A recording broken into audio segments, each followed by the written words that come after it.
استاد کو بلاؤ۔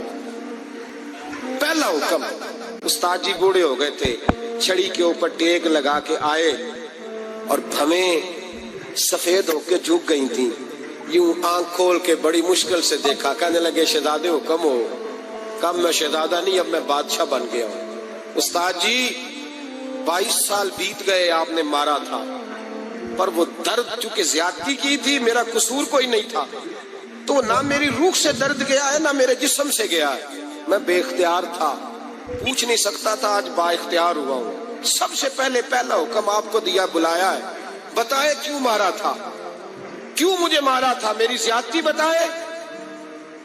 تو بوڑھے استاد کی آنکھیں آنسوؤں سے بھر گئی، کہنے لگے بیٹے بس آج کے دن کے لیے مارا تھا، یہ جو دن آ گیا نا میری زندگی میں، اس لیے مارا تھا، یہ میں چاہتا تھا میری زندگی میں وقت ہے، آج کے بس میری مراد پوری ہو گئی۔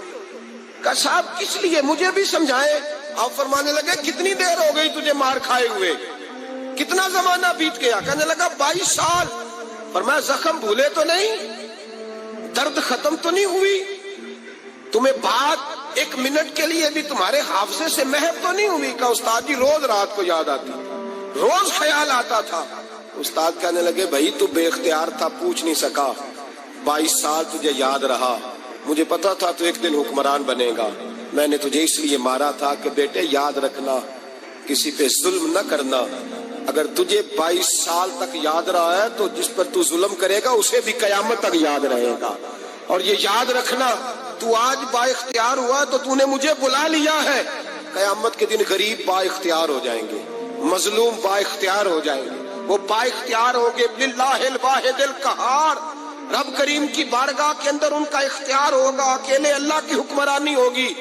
پھر وہ بلائیں گے بڑے بڑے کج کلا، دنیا میں جن کی پگڑیاں اونچی تھی وہ سر جھکائے کھڑے ہوں گے، دنیا میں جو ڈکٹیٹر بنتے تھے ان کی پشتیں لال ہوں گی، ان کو غدار لکھا جائے گا، قیامت تک نہیں بھولے گا۔ ظلم کرنا تو سوچ سمجھ کے کرنا، اتنا کرنا جتنا تم سہ سکتے ہو، اتنی زیادتی کرنا جتنی قیامت میں تم برداشت کر سکتے ہو۔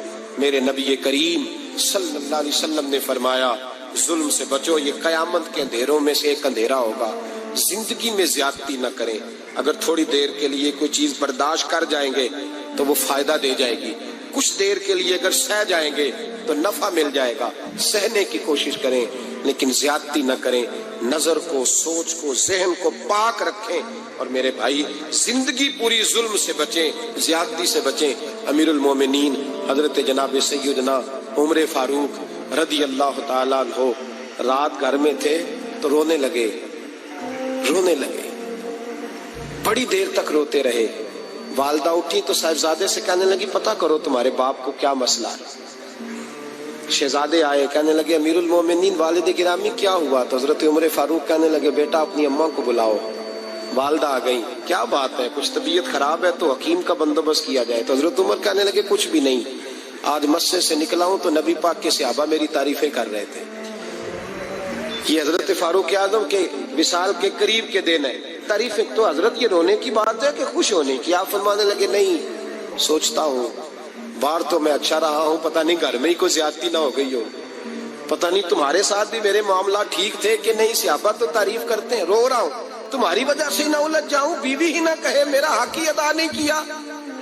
یہ لفظ کہتے کہتے پہاڑ ہے یہ شخص، کیسر و کسرا کانپتے ہیں۔ حضرت عمر رو پڑے، بی بی سے کہنے لگے مجھے اللہ کی رضا کے لیے معاف نہیں کر دیتی؟ میرے اوپر بوجھ تھا امت کا، میں ساری رات مدینے کی گلیوں میں پھرتا تھا، دن سارا مسجد میں گزرتا تھا، میں تجھے وقت نہیں دے پایا، معاف نہیں کر دیتی؟ تو زوجہ کہنے لگی نہیں عمر، میں نے بھی زندگی میں اپنا کوئی سکھ چین نہیں دیکھا، کوئی چاؤ پورا نہیں کیا، میں کیسے معاف کر دوں، میں نہیں معاف کرتی۔ حضرت عمر زمین پہ بیٹھ گئے، رونے لگے، کہنے لگے چل معاف کر دے۔ کہنے لگی ایک وعدہ کرو، قیامت کے دن رب کریم کی بارگاہ میں میری سفارش کرو گے؟ اللہ کی بارگاہ میں عرض کرو گے کہ اللہ اچھی تھی، مجھے کپڑے دھو کے دیتی تھی، روٹی پکا کے دیتی تھی، میری عزت کی محافظ تھی؟ جناب عمر کہنے لگے تیرے ساتھ وعدہ ہے، رب اپنے فضل سے عمر کو جنت دے گا تو عمر تجھے جنت میں ساتھ لے کر کے جائے گا، تیرے ساتھ وعدہ ہے۔ بھائی جن کے دلوں میں احساس تھا کہ ہم سے کوئی زیادتی نہ ہو جائے کسی جگہ، وہ تو یہاں تک معاملہ کرتے تھے، یہاں تک ان کا خیال رہتا تھا۔ عزیزو ایک تو نظر میں حیا پیدا کریں. والدین کی بہت بڑی ذمہ داری ہے. لاکھوں بچے مرضی کی شادیاں کر رہے ہیں, ہزاروں گھر اجڑ رہے ہیں. یہ وہ والا زہر ہے جو ہر گھر میں تیزی سے پھیلتا چلا جا رہا ہے. پہلے ہم کہتے تھے کہ بچہ باہر نہ نکلے, اب کہتے ہیں اللہ کہیں موبائل لے کے تنہا نہ بیٹھ جائے, کہیں تنہا نہ بیٹھ جائے.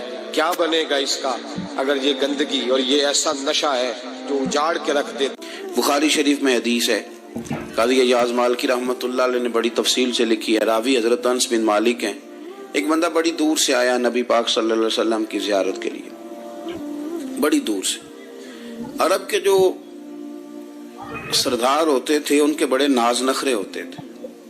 وہ خیر آج بھی ہیں, پروٹوکول کا ماحول آج بھی, یعنی وزیر صاحب کے آگے دو چار گاڑیاں نہ ہوں تو ان کو مزہ ہی نہیں آتا. پولیس والے آگے پیچھے بھاگیں تو حالانکہ ان کو نہیں پتا کہ جو پولیس والے آگے پیچھے بھاگ رہے ہیں نا, یہ حکومت بدلی تو گرفتار کرنے بھی انہوں نے آنا ہے. لیکن وہ بڑا مزہ آتا ہے جب لوگ گاڑی کے پیچھے بھاگتے ہیں. کیا بات ہے جناب, بڑی بات. اور ہماری طبیعتوں میں پتہ نہیں کون سی. تو نبی پاک صلی اللہ علیہ وسلم کی خدمت میں وہ شخص بڑی دور سے آیا. تو عرب کے بادشاہوں کا مزاج تھا, پروٹوکول بڑا چاہتے تھے. ان کا تو یہ طریقہ تھا کہ حکمرانی کرنی ہے جیسے بھی ہو.